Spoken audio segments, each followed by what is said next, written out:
The Honorable Justices of the Supreme Court of the State of Iowa. Hear ye, hear ye. The Honorable Supreme Court of the State of Iowa is now in session. Thank you, everyone. Please be seated. We are here this afternoon for 4 different cases, 2 by oral argument, 2 will be submitted without oral argument. The case of Iowa Supreme Court Attorney Disciplinary Board versus Kurt Daniels is hereby submitted without oral argument. And the case of In Re, the Marriage of Sokol, is hereby submitted without oral argument as well. Our first case for oral argument is in the matter of the subpoenas issued to Dethmers Manufacturing Company. And it looks to me like the parties are ready. And it's my understanding Mr. James will be arguing. Is that correct? Thank you. You may proceed. I actually think it's Mr. DeKoster who starts, Your Honor. Oh, I have it wrong on my list. Here, you are right. Thank you. Threw me for a loop. We're going to switch it up today. Yes, we could make this very interesting indeed. May it please the court. I'm Daniel DeKoster. I represent Dethmers Manufacturing Company, otherwise known as Demco, which is a company in Boyden, Iowa. Dethmers, among other things, makes couplers, trailer couplers, which are devices used to attach a trailer to a tow hitch. You've probably seen these with boats that you may have been around, just a normal trailer. The issue that's being raised by the plaintiffs as far as a product hazard or defect is a known issue with a type of coupler that's been in use for decades. This particular type of coupler, you would have, say, the hitch ball, and you would have the ball clamp that's supposed to descend down and then come up against the ball. But sometimes when it's coming down, it catches on top of the ball and gets pushed up into the housing and rests there and goes down the road in that condition. That's been called a top latch condition or a false latch condition. But again, it's a known hazard. It's something that's instructed for by U-Haul and others. U-Haul's instructions tell the end user to look for it. So it's something that's just been there. Dethmers in 2005 applied for a patent on a different design.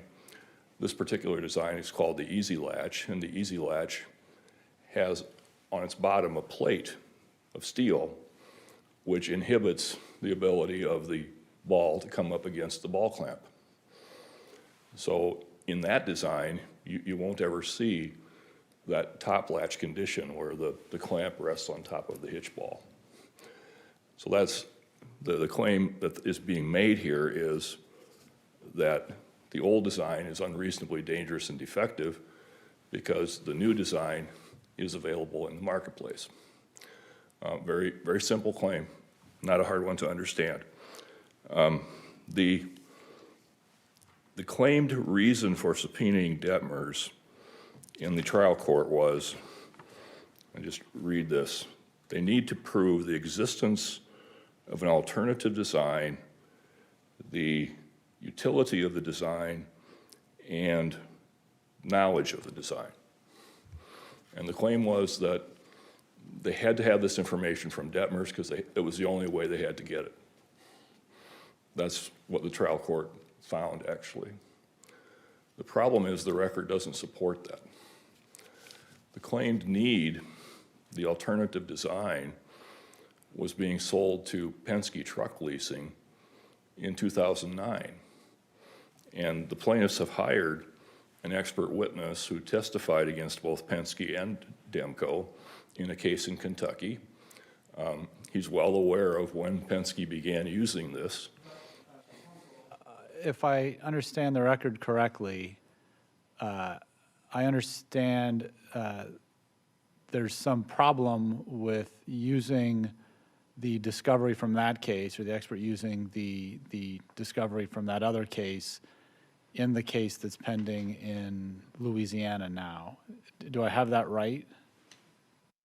Yes, there were some documents produced that were marked confidential that would be held in confidence, but the fact of Penske's use of this alternative design is not a confidential matter. It was not under the order in Kentucky either, and it's actually something you can see. Here's where I'm at, coming from, and when I was in practice, I worked on some cases of this nature, and I recognize that in a design defect case, a plaintiff typically has to prove alternative design, and that's typically done through an expert. And they probably could get by without any discovery from your client at all. Probably, maybe not. But what troubles me here is it seems like there's really been no effort to meet at the middle between the two parties here. I mean, what about, we'll make these documents available, we'll make one witness available, some offer like that. Did you ever contemplate doing something like that? Reasons, no. The background of this is that U-Haul is a very good customer of Dethmers, and industry people such as U-Haul or Penske or Budget, all of whom are customers of Dethmers, do not take kindly to cooperation with a plaintiff. That's just a fact of life, and the fact is that cooperation on our part, apart from a court order, could have been misperceived.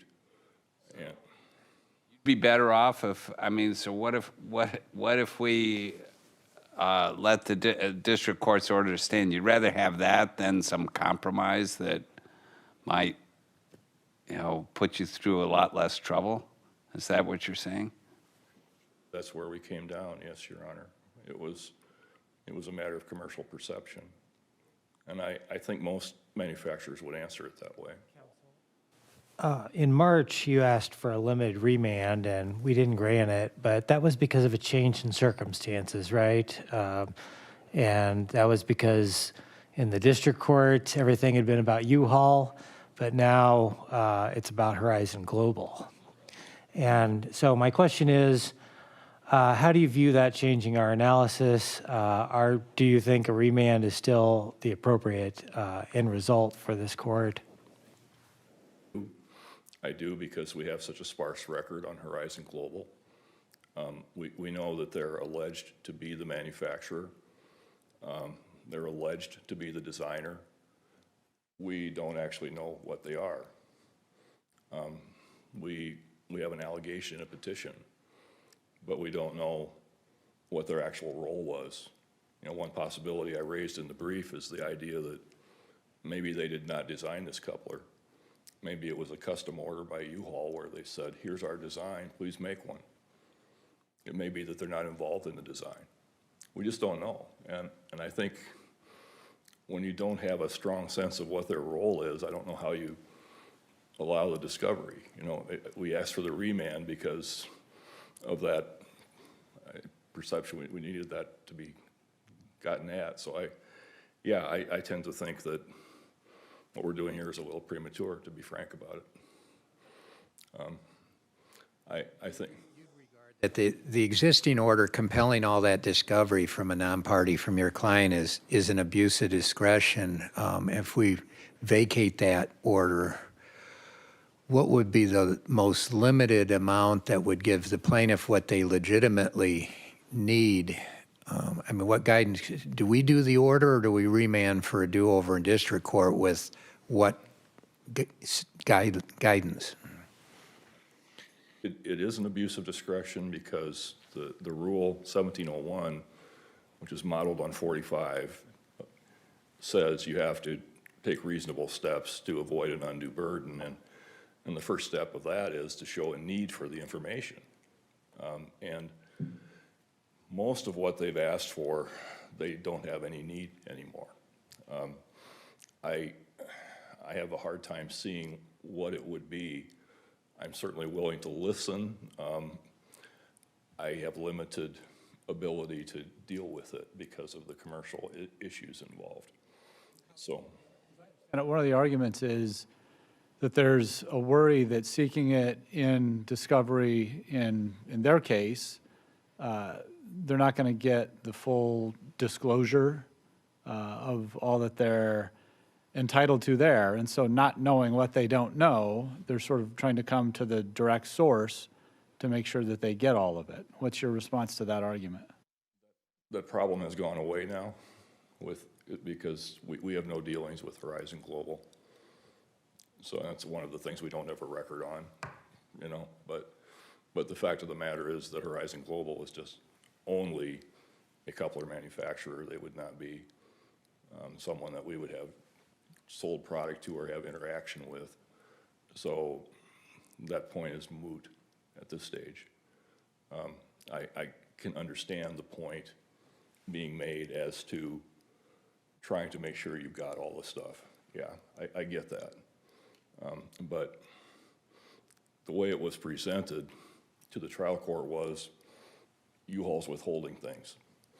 And there wasn't any basis for that. It was just an accusation. And I thought it went a little far, frankly. So it seemed to me that that was not justified. What's an undue burden? You know, we have this case in Iowa, Mason v. Robinson, which was decided the same year that the rules of evidence were adopted in Iowa, the federal rules, and it was decided well before Rule 1701 was adopted. But it concerned the same sort of issue we have here, which is when are you able to pull somebody in against their will and give you expert testimony to support your case? And here what they're asking for is for Dethmers to testify, to be forced to testify about the merits of its coupler design versus the other design. Counsel, with respect to the subpoena for the deposition, is there any information that a witness from your company could provide without getting into expert, or is it your position that just them testifying factually about, not whether or not it's superior or anything like that, but just factually about the design itself, would that also get into expert testimony? Expert testimony, in my view, is specialized knowledge. And actually the design of it, of the easy latch, is, as such, is public. How specialized is it? I guess you could ask. I'm not sure it is specialized at this point. I'm trying to get to, is your position that the deposition subpoena in its entirety is asking for expert evidence, and so that should be excluded? And Framed, it does, yes. I think it was, and it's a little tough to deal with this subpoena because it asks for basically anything and everything you ever did with couplers. You know, I mean, it's that broad. And we're being asked to come and testify about that. And that raises another question about reasonable particularity for a corporate deposition. You have to have a reasonably particular description. So I think on that particular ground that subpoena should fail. Counsel, as going back to one of the prior questions, typically parties talk and kind of work those issues out, right? I think this is overbroad. I think this is too much. Well, what do you really need? How can we cut this down? How can we tailor this? And if I'm hearing you correctly, there hasn't been any of that? There's just been what you asked for was too much, so the answer is no. Do I have that right? And I don't apologize for it. I think, I have to do what my client directs in it as being in its best interest. And you're dealing with U-Haul. U-Haul is a major customer. And to whatever extent we reach compromises, we may find ourselves under a critical eye from U-Haul. Though, because we might think that you're kind of right, but maybe not, completely right. And so if you're presenting us, though, with a kind of all or nothing, it puts the court in sort of an awkward spot. Well, I think, here again, I think the issue is it needs to be remanded. You know, you need to have the trial judge weigh in on what's still needed and what's not. And that's where that argument should be made. I don't know that that needs to be done here, in my opinion. Why not? I mean, let's say we generally agree with you hypothetically, but we feel the plaintiffs are entitled to some discovery from your client. Then, why shouldn't we've got the briefs, the specific requests are discussed. You said you're not in a position where you can negotiate at all. Why shouldn't we just draw the lines? Why put the trial judge in the position? How is the trial judge going to be wiser than we are? The trial judge won't be wiser, but the trial judge will have the benefit of knowing what's happening with Horizon Global. What discovery has there been? What has Horizon Global supplied? What can they obtain independently of this process? So, you know, that's the reason to remand it, Your Honor. I see I'm out of time, but thank you very much.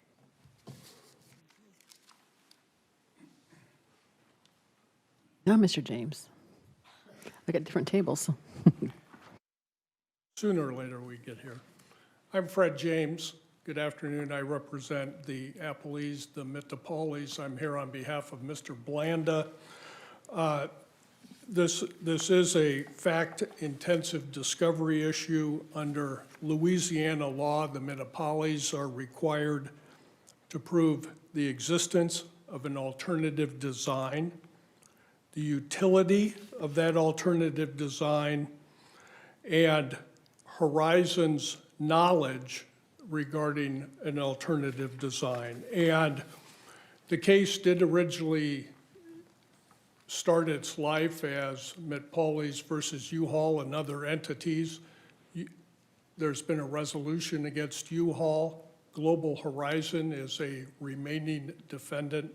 The issues have already been narrowed from 22 that were in the original requests and subpoenas down to, I think, 12, I think 10 are not relevant, or we agree are not relevant to the ongoing underlying litigation regarding Horizon. So it's difficult to say, and I was listening to some of the court's questions about, you know, discussions regarding narrowing these issues down. It's difficult, in essence, for the plaintiffs to bid against themselves when there's a reticence, and I understand what Mr. DeKoster is saying, but it's difficult for us to say, okay, well, let's talk and narrow this down when that door isn't open, it's closed. Process. The rule requires the party seeking the information to avoid undue burden in the first instance. Do you agree with that? I do. So how was that done with respect to these requests? And I'll give you an example. So if I understand this right, Dethmers is in the business of selling these coupling devices, designing and selling them, right? So what does this mean? Documents relating to the general scope of Dethmer Denko's business as it relates to the design, development, and manufacturing of trailer coupling devices. To me, that sounds like a request of everything related to your business. So how does that avoid undue burden? Let me answer that by, you have to start somewhere and begin the process in discussing. I wasn't the scrivener of those discovery requests, but with every discovery request involving a non-party witness, there's going to be some burden on them. Is this unduly burdensome? I don't know. Propose an angle on that. You know, our rules of procedure, like the federal rules, say that one option is to make the requesting party bear the expense of responding to the request. So would one solution be to simply say that your client has to bear the expense of the time and out-of-pocket costs that will be incurred by Dethmers in responding to these requests, and then that'll force you to make some tough choices about what you really want and need, because you'll have to pay for their time. Why not just do that? There's a strong history of not shifting the costs in litigation. I understand what you're saying. But again, with any discovery request, there's some burden. It's my understanding that and Your Honor, I think I may in theory agree with you in the past, but when a lot of this is computer strokes and it's not like somebody I don't believe is going to go search through thousands and thousands of boxes. If we're talking about party to party, this is a third party uninterested. I mean, they just got caught in the crossfires, didn't they? So Dethmers isn't just a random coupler manufacturer that plaintiffs went out and found. Dethmers does business with U-Haul, and it was the U-Haul trailers. So they have the alternative design that is the better and safer design. The lawsuit, correct? They're not. But a lot of people don't ask to be witnesses in lawsuits. Fact witnesses are subpoenaed frequently, sorry. The rule. The rule 1701 kind of pulls out trade secret and other confidential research development or commercial information. Is there anything in your subpoena requests that is not trade secret or confidential commercial information? And if there is, does that need to be treated differently?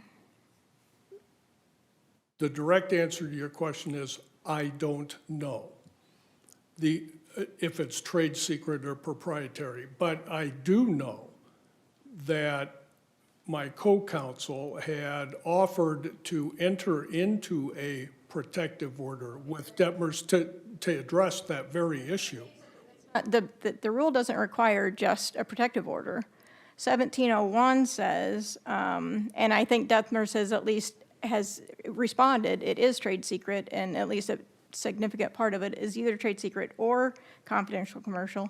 But then the rule says that under 1701 4D, quashing or modifying a subpoena, that quashing is permitted if it's trade secret or confidential, or the court can specify conditions if the serving party first has to show a substantial need for the testimony or the material can't be otherwise met without undue burden, and to what Justice Mansfield was saying, ensures that the person will be reasonably compensated. Are we under that part of the rule with respect at least to what Dethmers has identified as being commercial, so that a protective order might not be enough? Don't you first have to show a substantial need, and I'm not sure that you've shown that. Your Honor, the substantial need is one of the elements in the case in proving the alternative design. Dethmers has the alternative design. First have to show that you can't get it elsewhere.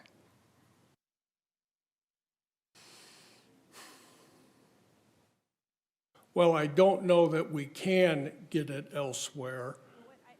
It is a little bit vague, and I think your opposing counsel started out by saying that you could go, and I think that this maybe is what happened in the Penske situation, is your expert could go buy the coupler and do all the kind of reverse engineering and anything that you need to know from that perspective with respect to the design. I'm not sure. I mean, it seems like all you say is, well, they have the information and we don't, and we need it. But it seems like that there should be something that's a little bit more targeted and more specific about they have the information and we don't have it. Right, and I hesitate about our expert going and buying another coupler and then testifying if that gets muddled with knowledge that he already possesses from another case that is already subject to a protective order in that case. I worry about putting him in that funny position, sorry. So you could get another expert, though, who could go and buy one of these alternate couplers as a exemplar and do the study. And you could find business experts who could come up with what it would take to, cost-wise, to produce this. Couldn't all those things be done with outside people? But to a cost, I mean, I suppose we can, you can, and I don't mean this to be snarky, but you can always go and hire more experts and exponentially increase the cost of the litigation. Matter. If this case goes to trial, the plaintiffs aren't going to try it without their own expert witnesses and rely on deposition testimony of people from Dethmers. I mean, as I'm reading the Louisiana product law stuff, I have not found a case where the plaintiff didn't have their own expert who essentially took the alternative product, reverse engineered it, figured out the design, weighed the benefits and the costs, which are things that Dethmers people wouldn't even be able to opine about anyway. So what's the need? The need is for plaintiffs' experts to have the appropriate technical foundation to offer their opinions and conclusions in the underlying Louisiana case. On that regard, let me give you a case, and I agree, precedents and discovery are always dangerous. The judge I clerked for, he took the whole federal rules decision out of the chambers because he said it's all judge discretion. I don't need cases on discovery. But this is a case I found, Martin versus the Bud Company, a reported decision of the Ohio Court of Appeals. It seems very similar to what we're talking about here. It was one of these tire rim explosion cases. I bet you've handled at least one of those in your background. And where there was a Goodrich tire on a Bud Company rim, and the plaintiffs argued that there was a Goodyear tire that was an alternative design that would have avoided the accident. And so they subpoenaed Goodyear. Goodyear moved to quash. Trial judge denied the motion to quash. Case goes up on appeal. Ohio Court of Appeals reverses the trial judge and says, we find the Martins, the plaintiffs, have failed to show a substantial need, that's the phrase that Justice Oxley emphasized, for the information requested from Goodyear because, one, the existence of the Goodyear design in the marketplace around 1984 is not disputed by the Martins and Goodrich, and two, the Martins didn't demonstrate they couldn't obtain expert testimony regarding the commercial feasibility of the alternative tire design in 1984 from other sources. Why isn't that kind of the same scenario we have here? Being familiar with that case and review it, I don't know. But yeah, no, go ahead. Answer. I was going. A different question then, I'm sorry. There's no affidavit or other record that we have before us from an expert backing up what you suppose, reasonably perhaps suppose, that they actually need anything from Dethmers. There's no expert that's opined, I need to get into their documents to be able to provide an opinion in trial, correct? Okay. There's nothing that was presented to Judge Wittenberg by way of affidavit from our expert. True. Thank you. Before you run out of time, could you comment on the fact that U-Haul is no longer in the case in your view on a remand? I hadn't really thought of that until the question came up while Mr. DeKoster was speaking with you. I believe procedurally, and I could be wrong, but I believe that Global Horizon was added as a defendant before U-Haul was dismissed. And I Added before the subpoena request was made. don't. I'm just unfamiliar with that timeline. But I think that I am correct under Louisiana law that U-Haul and/or Global Horizon, for purposes of product liability law in Louisiana, are both deemed a manufacturer. And so regardless whether U-Haul is in the case or not, Global Horizon is, they're a manufacturer of this coupler. And there is a safer alternative design in the marketplace that U-Haul is aware of and began using at some point in time. Does the fact that all that Global manufactured is the coupler and not the entire hitch system make it different? I mean, they might be considered, both be considered manufacturers, but it seems like logistically that they might be in a very different place, so as far as their role in the entire hitch. I'm trying to think about the whole hitch assembly system, and I kind of use those synonymously, the hitch and the coupler, and there's the ball. I'm not sure that in my own brain I can separate those things. If it's in the record or not, but Global only manufactured the coupler itself, is that, but not the entire hitch assembly? My limited understanding is that that's correct, that Global was the manufacturer of the coupler. Yeah. My time's up. I thank you very much, and I would urge the court to uphold Judge Wittenberg's ruling. Thank you. Mr. DeKoster?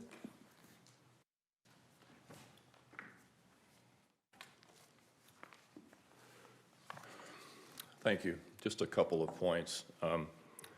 I would like to point out that the problem of trade secrets has become more acute with Horizons Global in the case.